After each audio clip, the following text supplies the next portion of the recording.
help drive the discussions. We might begin by introducing each of them, asking them to tell us a little bit about themselves and tell us what really, I suppose, their take-home messages are from the day. I'll introduce them all first before, rather than going one at a time. We've got Radhika Sanantha Martin at the start.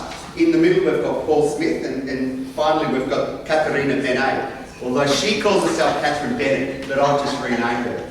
Radhika, why don't you start the ball rolling? I think we might pass around this and I'll either talk loud or stand over there. Hi, thank you so much, because if I were you, I wouldn't be here. So thank you for staying back. So the thing I want to share about what I took from today, because I was as a panelist, I was in the gender stream. So, you know, there were 3 streams. So for those of you who were not in my stream in the morning, I just want to share some of the things that stood out so we can kind of have a shared collective knowledge of it.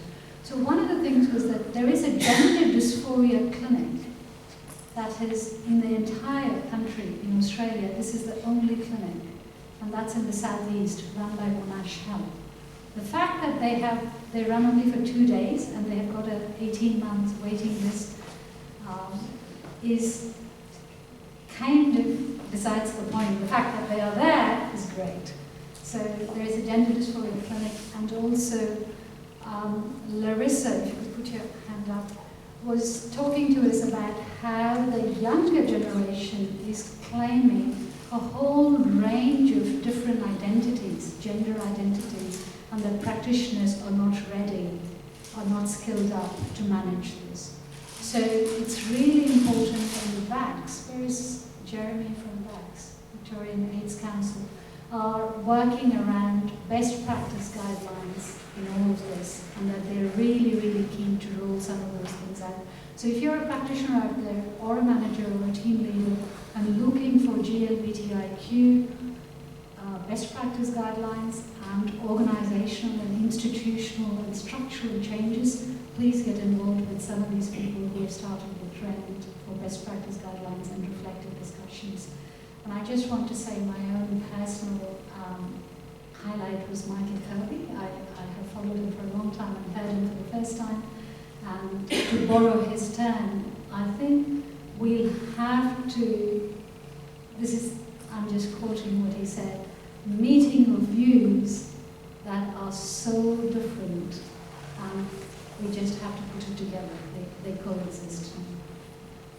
Radhika, did I miss it, or did you say where you're from? Did I miss it at the start because I was focused on taking my jacket off? Joyce. No. Always causes me more distress than you can imagine.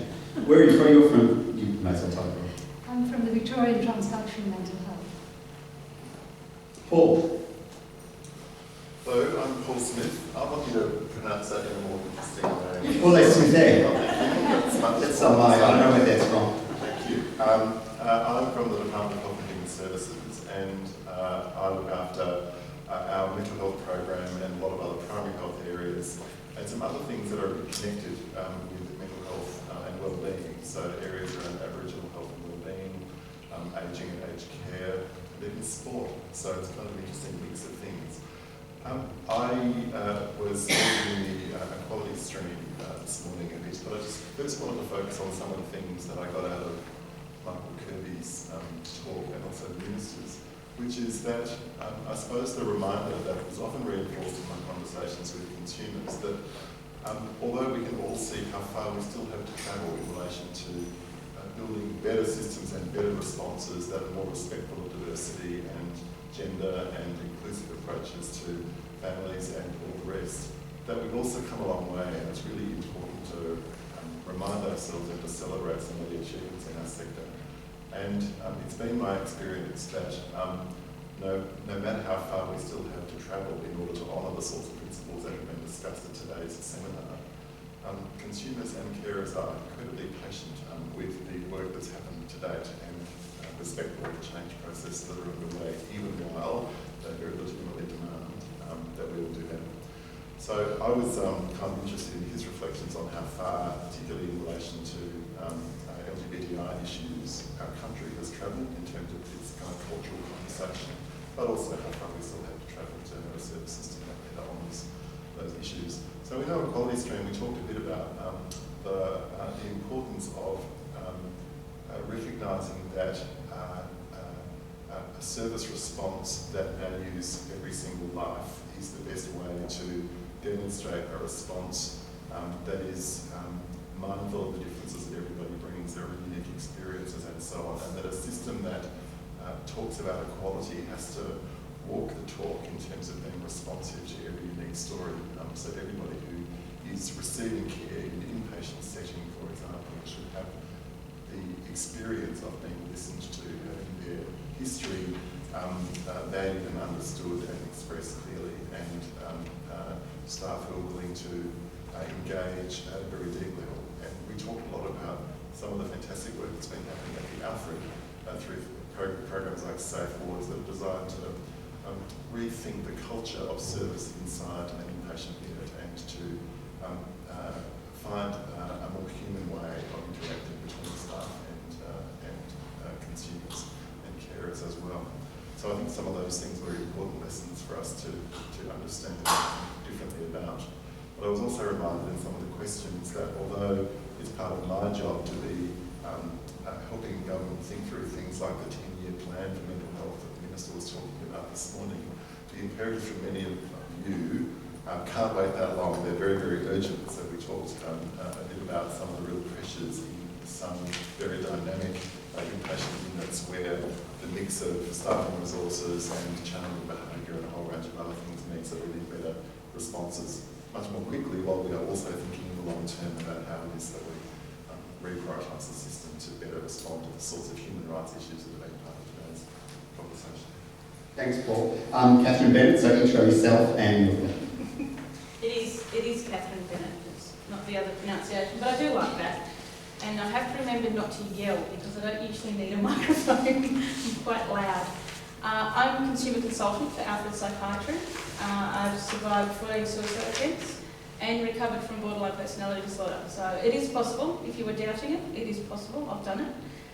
I was with the family healing session this afternoon, this morning, today. It's been a long day. And it's interesting. I was thinking, well, there's not really much that I can say about it because I left halfway through.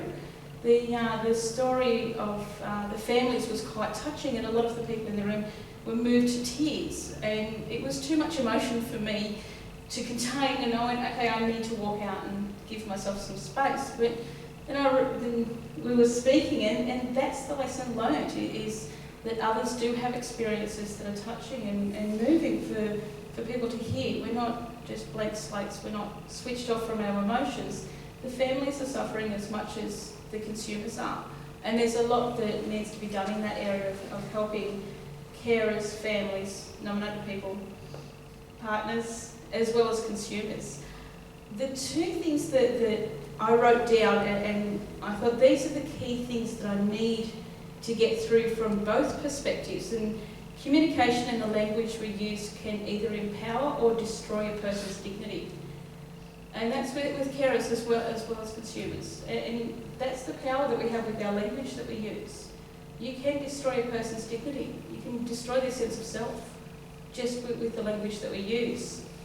The other was, the illness is the problem, not the person suffering the illness. So quite often in medical settings we talk about dealing with people. We don't deal with people, we work with people. We deal with illnesses, we deal with issues, we deal with problems. We work with people. They're the two things that I think we need to remember. And when we're looking at diversity, we're looking at individuals, not simply groups of people. They're individuals within those groups. And I made the point, and I'm actually proud of myself with this, I have to say.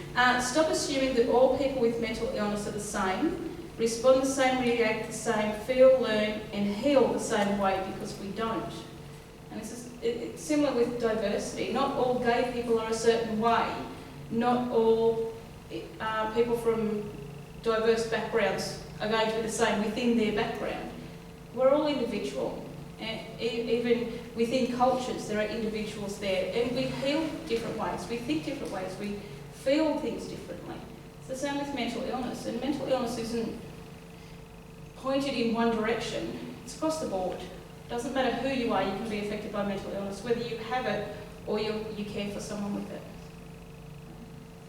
So we have, some people have written questions already. You guys keep the mic and I'll shout and stand over there. We can pick up various things. It might be even better though if people have either written, if they want to stand up, or if anyone just wants to come up with a question that the panel and then we can comment on, and then we can try and turn it into as discussion as much as possible, as is possible in a big room with lots of people at the end of the day. Has anyone got anything they want to start the ball rolling with? I think it would be great if we, as much as possible, had everyone chatting. But if you don't feel up to it, feel free to leave silence, and I'll look at the little bits of paper because we've got quite a few questions. Anyone want to get the ball rolling? Yes, up the back. I'll start with it. And feel free to introduce yourself too. Yes, I will. Chitzia Bonchan, Cultural Diversity Field of Health. I just want to pick up on Catherine's point about language. I think that's really, really important, Catherine, and I'm glad you raised it because as Michael Kirby was talking this morning throughout the day, the recurrent theme for me was around language and the way that we use language to actually identify people. I heard a lot today about Muslims, about Asian Australians, about Greek Australians, and how we use language in order to either stereotype people, classify them in groups that perhaps we know what they mean or are common to others, but the individuals themselves may not identify in that way. So I think my concern is that the more we use that type of language, the more we segregate people. And I would love to live in a world, and my vision is that roles like mine don't exist because clinicians and societies recognise people as human beings and as individuals and having individual needs. Panel? Thank you for bringing that up because I think language is a huge issue particularly for mental health. We have used in terms of exclusion. The language has always been to exclude people and their experiences. When you say you would much rather write yourself out of a job, it would be lovely, that's idealistic, but I think even in terms of policy, the language has just about changed in the last decade. We used to have language where recovery was not there. There was no word called hope in any of the recovery documents 10 years ago. There was no place for optimism. It was seen as placebo. So I think how do you have a language around recovery? How do you use recovery-oriented language as a practitioner? We've got such a long way to catch up in terms of, and I think consumer care movements are teaching us, are clearly demanding more dignity and demanding more integrity in the language. So thank you for that. I think part of the problem though, I wonder, Paul, you might want to comment on this too, is that the language is often created with good intentions. Like, we have the same problem with mental health. We have all these diagnoses that, like borderline personality disorder, that's created often with good intention to help people communicate, but it ends up being misused. And the same thing happens with language constantly, and so it has to constantly evolve to recognise when it's being misused, and that's often slow and hard. And especially in a system, and the reason I mentioned you, Paul, is because it's, we're a system that changes slowly. It's not easy from a health department, government perspective to be as flexible as the people would want. The people are always wanting movement pretty quickly, but services move very slowly. And I think there's some good reasons for that, but it's often troublesome as well. I don't know if I've led you down the garden path. Or Catherine or Paul, I say Catherine. I'm just going to make a quick comment. In that language that is stigmatising and devaluing comes from laziness. True. I mean, we say clinicians, and we assume that it's clinicians. As a group, it's both inclusive and exclusive. Clinicians do this, or clinicians treat people this way. Really? All clinicians? It becomes laziness. If a consumer is behaving in a way that staff don't understand and are having difficulty working with them, we say that the patient's difficult. No, staff are having difficulty understanding what to do. The patient's communicating.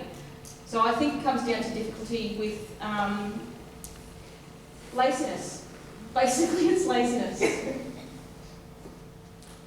I think that for all the gains that we've made in some of our approaches to inclusion and respecting diversity, we do fall into the trap still of then creating new subsets of lumps of sameness. And so, how many of us today have just run together the 5 levels of LGBTI, imagining that that cohort of people are kind of lumped together, that there's not diversity within the lesbian community, that intersex people have quite a different set of needs and experiences from gay men, who themselves will have a whole range of different approaches and so on. So we know what we mean, and it's often used as a shorthand, I think, but it can serve to recreate some unintended new boundaries or a set of assumptions about what people think and feel. So Catherine's right. The more we focus on the individual experience and value every life and every experience and don't resort to the stereotypes, even while we are trying to overcome the risk that we won't acknowledge particular groups. Gee, it's hard, isn't it? It drives us nuts about these issues. But the focus on trying to understand the individual history of trauma, the conversation with an individual who presents at your service, and knowing what has informed their life story is a really great starting point. Trying to set aside the sorts of assumptions we might make about groups they may belong to and so on. That's Fantastic. Any comments from, by the way, I just realised I forgot to introduce myself. I'm Steve Owen. I'm from the Alfred Hospital, one of the psychiatrists from Consultation Liaison and Emergency Psychiatry. Sorry about that. Any comments from the, anyone want to make any further comments on that topic, on how we use language? Yes, please. This is sort of off point a bit, but I've recently been working with the deaf. Yes. Now, language is the mainstay, basically, talking in mental health. It has been, for her, the most horrifying experience, because she has had to be hospitalised. Now she's in another clinic. They tried her at a CCU. It's really difficult to get interpreters. And something I've learned too, Auslan, or their written language is even different to ours. So I don't know how many people, who are deaf are in the mental health system, but there's some improvement, I can tell you. She was so traumatised because she would move from one place to another. She didn't know where she was or where she was going. She couldn't understand anything that was going on. Mental health review board. It's a very quick process, and they did have 2 interpreters, which is fabulous. But I think it's something we all should think about and how we can improve that, because she couldn't be the only one in Victoria, I'm sure. But it's been quite heartbreaking. It reminds me, I heard when we were talking about this conference on Monday, advertising it to one of the staff groups, someone, rather gruffly in their suit and tie said, I was asked the other day to be aware of some particular group, it wasn't deaf, but it was a particular group, to be aware of all the issues. How can I be aware of all the issues? And your question, at the time we were all enjoyed it, because the implication of the attitude was, it's not fair to expect me to be aware of all sorts of diversity. But of course, the reason it makes me think of it, when you bring up a specific example that and I stand here and think I can't remember looking after someone deaf in the last 10 years, so I'm not aware of the issues. But it raises that issue, how, as a theme, how do we maintain awareness? Is it about being aware, or is it just an attitude towards diversity? So rather than being familiar with everything, is it more just an attitude of openness, or should we be self-educating ourselves as well? Do we do everything? I wonder, any comments? How do we maintain the approach? The diversity. Yeah. It's a good question, but I do think it really comes down to the baby who cries gets the milk. So we need a lot of advocates. So the more stories we hear about how traumatic it has been, people will start thinking about policies. the more we are going to kind of campaign for those who are unable to, whether friends or family or colleagues or peers, and particularly you think, I work with interpreters all the time, and I remember 25 years ago when I came to Australia, working with interpreters was not that easy. Whereas now there's so much resource around this, and TIS has got, WITS and TIS has got grade 4, grade 3, mental health training, a whole range of things, which was all unthinkable in the 80s. But so like that, I think we know that for Auslan and for a whole range of other excluded groups, we are not doing interpreting very well. We are not making language available. We are not even using the language that's user-friendly, even for families and carers in aged care, in a whole range of settings. But I think we should take this really seriously, as Wittgenstein said, the limits of my language are the limits of my world. For any of us who have travelled to a foreign country where we didn't speak the language at all and had to go to a hospital, these experiences are disintegrating. They're nearly psychotic for us. Because you can't, you have so much to say, but nobody can understand at all. So this is, as you say, traumatic is the word. So thanks for listening. Other themes, questions, ideas, or more on that theme? Just the new CEO of VIMIAC, Victorian Mental Illness Awareness Council, is actually a Protestant interpreters and has a lived experience. So set up some email with him if you want to. But that's a great one, to include people in our peer group who are there. So that's how, that would be one great way to include, because some of the changes in autism came when we started employing people who had Asperger's into the board of directors to make policy changes. That ties into one of the questions too, that basically says, we know that we're going to have a shortage of staff working in mental health. What are we doing to embrace people from various backgrounds into our workforce? Anyone want to comment on that one? What are we doing? Paul? Oh, sorry, up the back, my apologies. I'm Darryl Lang from Victoria Transcultural Mental Health. Good work. I just one comment on that, having this forum called Diversity. Although there have been a lot of people from different backgrounds who've had to come together to voice concerns that there's a system that's not necessarily catering to us, we all have different needs.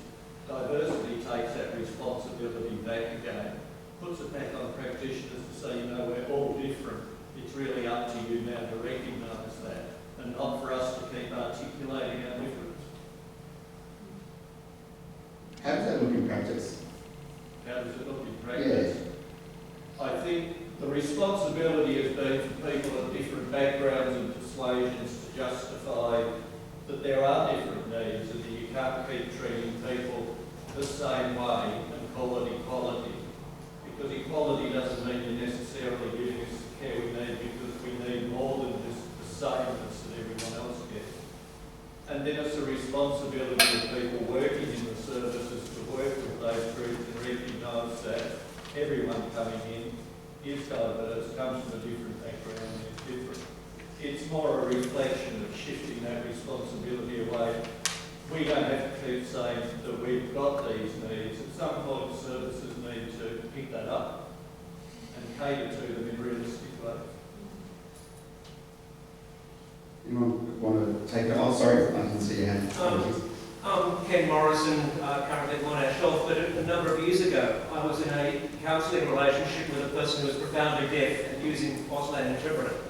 It was a very challenging situation, and what I find in that situation, it's important to recognise your own expertise, but also recognise your own ignorance. Oh, absolutely. And in challenging situations like that, it really highlights the need for a two-way relationship, as that, I might be imparting some knowledge and skills, but I am also learning about that person, about their uniqueness. And that applies not only to people in really obvious situations, such as, using an Auslan interpreter, but to every client we see.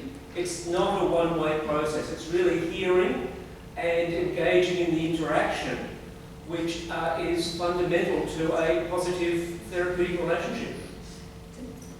If I might add to that, But I'd just like to say, it was a systemic glitch. Oh, I mean, I learned I had to sit on my hands, because I use my hands a lot when I talk. And that was like having a noisy person in the room. but I also think to just add to what he was saying, I think as practitioners, there is so little training how to manage things without words. So there is a whole range of new paradigm we have to be thinking. How do I manage my own arousal and overwhelming sense of anxiety and helplessness? How do I then think about sensory motor approaches that are not related to my left hemisphere? So I think there are huge shifts that can be done in this if we can start recognizing the fragility and frailty of our position. So that's I think what we're coming down to, thanks, I am not loud enough yet. I think what we're coming down to in answer to the question that you read, Steve, is naive curiosity. I mean, we're not experts in other people's experience. I'm an expert in BPD, borderline personality disorder, and the way that I experienced it. That's my expertise, that's the end of it. Other people with BPD have different experiences. I have no idea what it is for them, but I have naive curiosity. And I find out what it is that works for them, what doesn't work for them. It may be the same as what worked for me, it may be different, and it may work in a different way. And I think that's what it is. It's for staff, for clinicians, for anyone working with people from diverse backgrounds with mental illness, is to have that naive curiosity. Find out, want to know, ask human questions of humans. And it's about being human as well, rather than going in with your book and your answers and your agenda. Go in without an agenda. Find out what the person needs to help them get through. So much of the discussions today have touched on our need to get better at an approach to trauma-informed care, and there's been really good work happening right around the state of the country and internationally around the tools that might be necessary for us to do that more effectively. But I just want to echo what Catherine said, because the approach to asking better questions about what's happened to somebody that's brought them into your service can trigger all kinds of discussions that are about getting to know someone, their triggers, their history, the things that have made them presenting the way that they are now, rather than what's wrong with you, which is just to have to describe symptoms. And that curiosity that Catherine's talked about is really key to the opportunity to respond differently and appropriately to every single individual that may be every story that's coming for you. It's really hard work in a busy environment where people don't feel like they have the time to care that they wish that they did. And so part of our challenge collectively is how do we organise our work in such a way that we can maximise the chance we have to spend time with the people who are with us and require care, and to think differently about all the other distracting parts of our job that are often very necessary. They're about accountability and documentation and all those other things, but they do keep us away often from the thing that most of us want to become practitioners to do, which is to care. So we're very mindful about how it is that we might think differently about the nature of work. And to answer Steve's earlier question about what are we doing about workforce training and encouraging people as recruits to the workforce and so on. Part of it is about the sense in which the satisfaction of people who work in mental health can trigger its own momentum, because the work delivers the stuff that you came into it to do, which is that sense of participating in his recovery and the rest of it, rather than being shut away in an office and not having those interactions.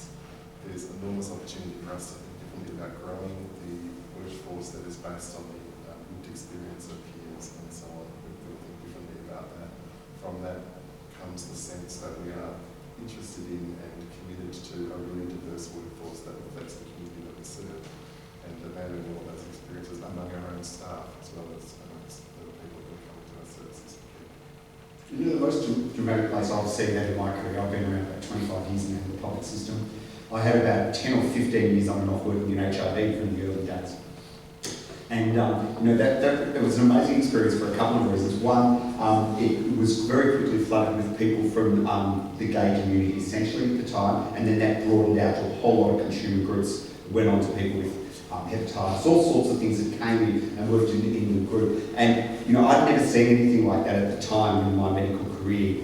It was a very new experience, and it illustrated both points that you make. When we had this massive consumer movement that took control of the situation and provided greater leadership than anyone in the country about where we should be heading with HIV. And at the same time, we were all working side by side with people who were from the very communities that we were treating, which, as a bunch of medicals, doctors straight out of the universities, we'd never experienced anything like that. Anything we'd ever done was always role play. Like I remember when you were talking about interpreters, I remember the role play we did, but it was so different than the real life experience of working with people from the community and being led by people in the community. Early on, we struggled, I've got to say. We just did not like, I remember so many conversations sitting around staff rooms, people saying things like, the patient's telling me when they want their CT scan and saying they can't come in during working hours. What do they think this is? And in the space of about 5 years, the whole thing turned around and everyone got used to it, but gee, it was a struggle. And I still see mental health as, it's quite a bit behind the HIV industry, even now, 10, 15 years down the track. I think we're making a lot. I think we've done, we haven't incorporated the movements quite as well yet, but, I see developmentally we're just at an earlier phase, I hope we're moving on. But anyway. In the stream that I was in a small group, and there was a question that Shelley List had given us, and the question was, do you know how mixed gender your staff are, the team that you're working in? Do you know how gender mixed they are, not as just men and women, but GLBTIQ? And 90% of them, I think nearly all of them said they have no idea. They have no idea whether there were other their team that they were working with had other gender identities. Mm. So when we say we have to become diverse, we have to become diverse awareness in every step of the way, not just the tribe population. Mm. Has our workplace got more open to people sharing their own stories and experiences? I think it's impossible for clinicians. I want to preface it by saying I'm not a clinician, by the way. And I think it's impossible for clinicians to know everything about all aspects of diversity. For example, at the Alfred, we've just started work on disability and also LGBTI and HIV. As a cultural diversity coordinator, I've been here almost 3 years. Previously, this job was 2 days a week. It's now 5 day a week, and it does span language services as well.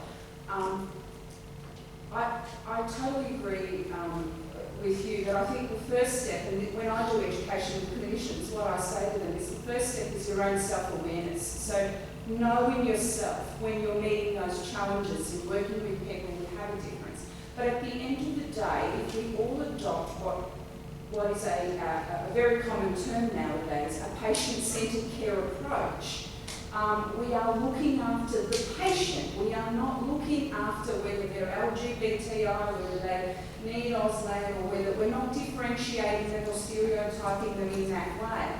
And again, I agree that we can't, and Paul and Catherine have also mentioned this, not LGBTI covers a huge breadth and range of different individuals. So if we are adopting patient-centred care approaches, we have to look at in practice, what does that mean? What does that look like? So what does it look like in the real world as a clinician? It means that as soon as a patient comes in through that door and they want to identify in a particular way, we note it. So if they say my preferred language is Auslan, I want to identify as a gay male or as a lesbian or as an Aboriginal or Torres Strait Islander, we record that, and subsequently we develop a care plan according to that person's individual need. So based on that need. In relation to Auslan, I still find that clinicians still don't have a full understanding that Auslan is a language that people learn from birth. It is the only language that they speak. Auslan, people who speak Auslan are deaf and they may not speak English and they may not breathe. I still find that people have challenges with that, and I'm still educating people around that all the time. So again, the messages is around treating people as individuals, using person-centred care, strength-based approaches. But do you have easy access to Auslan interpreters here? Auslan interpreters all over Australia is an issue, is a major issue. Like the same as some of those very difficult to source languages, Dari, Hindi, Dinka. You know, there's something like 1 or 2 Dinka interpreters in the whole of Australia. But again, the way we practice in the healthcare system, and as Paul said, we're driven by systems and models of health where we have to see patients within a given time frame if you've got to do this, that and the other. And we just don't have the time to do everything. For example, good practice says if you need to work with a patient that has a preferred language other than English, and your appointment should be half an hour, for that patient it should be an hour. You should be doubling your appointments. It just doesn't happen. I don't know if it happens in your services, but it certainly doesn't happen in outpatients at the Alfred, and it certainly doesn't happen even with inpatients. I reckon that I see 3 huge barriers. One is time.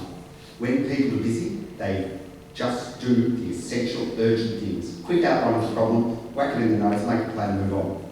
There's no time for variability. The second is access to knowledge and education, which is what this is part of today. But the third thing I see a lot, and I mentioned in my other thing, is the personality of the clinician. Some clinicians aren't interested in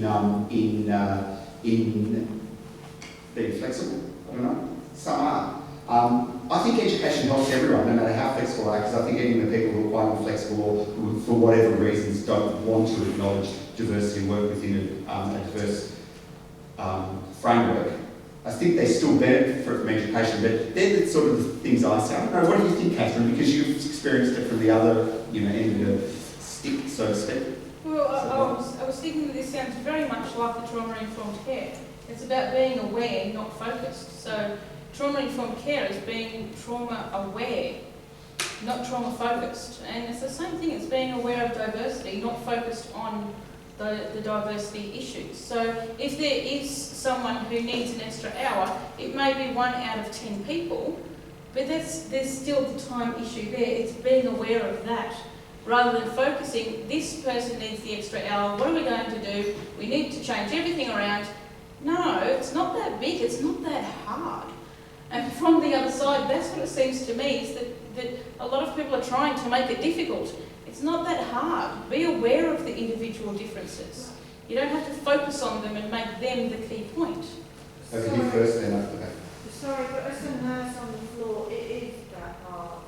When you only have a certain number of hours to do umpteen jobs, and you have to do them, there's no if, buts or maybe, it is impossible to, even if you go without a break and go home late, which is what we frequently do, it is impossible to go that extra hour. Okay, I didn't realise that. Sorry. I agree. In certain places you just can't. In some places you can, though, it can be built in. Like, for example, not all outpatients, but some outpatients, they do double the time if there's an interpreter coming. But some on the ward, nights, you just, oh, there was up and back first and then down front. I was just going to add one more thing, because I think another challenge that we have in mental health is that we tend, although we work with people from a lot of different backgrounds, we tend to work in isolation from their communities. And building on your HIV example, I recall at the peak of that crisis working in the health department, and one thing that happened was that policy officers in the department and other health professionals actually went into gay venues, sex on premises venues. Some of them came back saying, no idea that things like that actually happen out there. But it did make a fundamental change in that there was a real engagement with the community. In some ways we talk about community mental health, but we bring people to clinics and institutions, we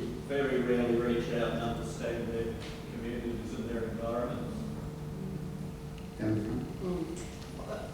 It was a reflection on language, yeah, and even talking about the idea that using an interpreter is an extra hour, yeah. Just that implicit in that is that there is a normal amount of time that it should take for the normal non-diverse person, and then anything else is extra and different.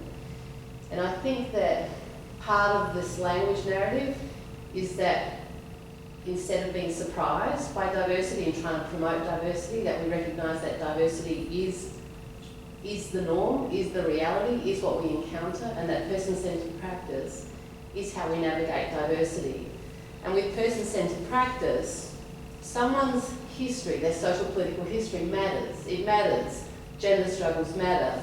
Sexual orientation struggles matter. Ethnicity, migration, it matters.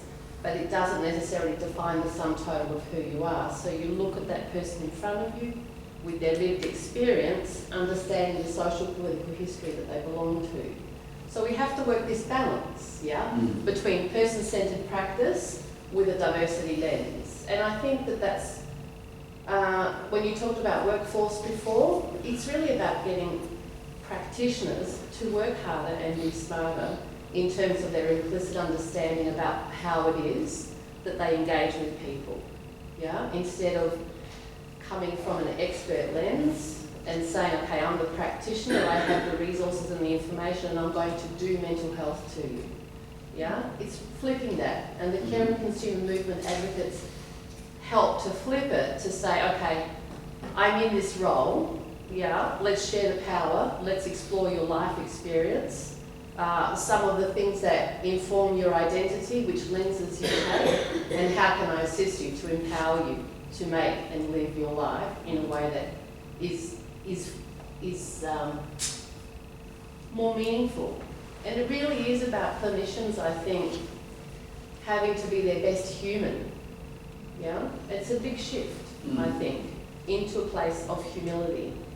And practitioners, I think that's the learning, not more kind of competency toolkits, but about practitioners going back into their human and kind of really embodying that place. Control. So it's very much what you do with that awareness. Okay. The deep reference, yeah. No, I just wanted to talk about, you know, when it comes to build on your thing about how do practitioners do this? Like, do they, when they have interpreted encounters, how come they are rushing and they're not keeping the time aside? I think it comes down to institutional frameworks, and policy changes, which structural changes must happen. So for example, Judy Atkinson, I work at the Victorian Aboriginal Health Service, and where there are two levels, not just trauma-focused care, but trauma-informed service. So when a service is trauma-informed, and when you use interpreters, it goes without there is no doubt that it will take an hour and a half. So it's not that it's left to the practitioner to somehow think, oh, how am I going to do this interpreted encounter in 15 minutes? It's not even, the basic expectation is it's going to take time. So there is, in the trauma-informed service, every single guideline that you have, for example, Foundation has the specialist service for refugees and asylum seekers, all the interpreters are an hour and a half. First assessments. You cannot do a first assessment in half an hour. It's just not in the protocol. So there has to be clear, systematic, structural changes that come from top down as well, in terms of how should a trauma-informed service look, in addition to how should trauma-focused care happen. You know what, we're almost out of time. So I'm thinking, because we finish our time, I'm thinking maybe each of the panellists, seeing you've just spoken to me, we might start up with Catherine. Any closing comments? Perhaps, what can we do better? Maybe, I don't choose your own thing, but if not, the question is, what can we do better? And then before we say thank you to you and us. Yeah, anyway, start with you, Catherine. I think the one thing that we can all do better is have a chat. It doesn't have to be an interview, it doesn't have to be an assessment that's done, it doesn't have to be a conversation about the differences or the similarities. Have a chat. That's all we need to do. We're all human, we all have issues in our life, we all have problems, we all have successes. We're the same and different. So really, I would say have a chat. Paul, Thanks, Catherine. Paul. At the heart of what we've been talking about really is been a shift in values in the way that we think about our jobs and our roles, and some of that is reinforced by new legislation that says this is a shared decision-making space in a way that was once just the province of an authorised psychiatrist to make all the decisions. So that kind of change is cultural and deep, and it's progressive. So I'm a glass half full kind of guy, and think that in 10 years we'll be having this conversation again about a new set of social issues that we haven't yet begun to think about. Who would have thought 10 years ago we'd be talking about the social and emotional needs of transgender people in the way that we have mainstreamed, at least partly, that discussion. And so I'm very confident that with the sort of values base that underpins this work, that we will continue to make better improvements in the way that we humanise our service. And for those staff who are not interested in working in that kind of way, I think they'll soon find that they're less suited to this kind of work, because this will become a dominant paradigm, and people will make their own choices around that. Thanks, Paul. Radhika? At VDMH, we are really passionate about dense collaboration. What we mean by that is the actual lived experience and the struggles and the recovery of the person is helped through hospital sector, a very tiny, tiny portion. The rest of all the support comes from community, peer group, neighbourhood houses, churches, schools, supermarkets, and we don't collaborate with them. And we don't do active collaboration. We don't learn enough. So the request for us would be to do very dense information sharing and knowledge building and really collaborating in a way that we all become strong. Thank you. Who's closing up? We are. Good on. We are. Sorry. I'll come and thank you and then I'll say it. You stay here because I think you need to be thanked. Is the chance. Thank you. Please take the panel very closely.